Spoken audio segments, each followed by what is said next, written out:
wabarakatuh.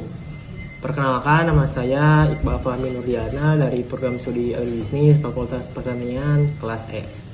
Pada hari ini saya akan membuat video terkait perusahaan atau UMKM yang menerapkan controlling, monitoring, dan bisnis etis. Di sini saya mengambil perusahaan yaitu bernama perusahaan Asian Agri. Tanpa berlama-lama langsung saja kita bahas. Nah, perusahaan Asian Agri ini sudah lama dikenal dengan komitmennya dalam mendukung petani swadaya agar bisa menghasilkan kelapa sawit yang berkelanjutan melalui pendampingan dan sertifikasi ISPO. Dalam hal monitoring, Asian Agri rutin melakukan pendampingan kepada petani swadaya. Mereka memberikan pelatihan praktik budidaya terbaik agar hasil sawit lebih baik tanpa merusak lingkungan. Selain itu, mereka juga memantau kepatuhan petani terhadap standar sertifikasi sehingga kualitas produksi bisa tetap terjaga. Monitoring ini penting agar petani kecil tetap bisa bersaing di pasar global.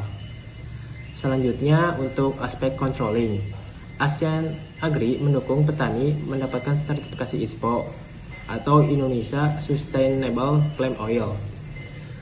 Sertifikasi ini menjadi bentuk kontrol eksternal yang memastikan praktik berkebunan sesuai regulasi pemerintah.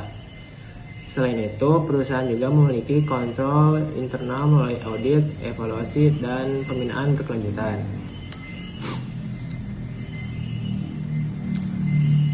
Nah, dengan pengendalian ini, produksi kelapa sawit bisa tetap efisien, berkualitas, dan sesuai standar keberlanjutan.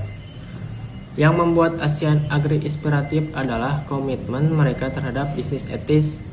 Mereka tidak hanya membeli hasil sawit dari petani, tetapi membina dan memastikan petani mendapatkan keuntungan yang adil. Transparansi dalam proses dan harga juga dijaga, sehingga tercipta hubungan yang saling menguntungkan.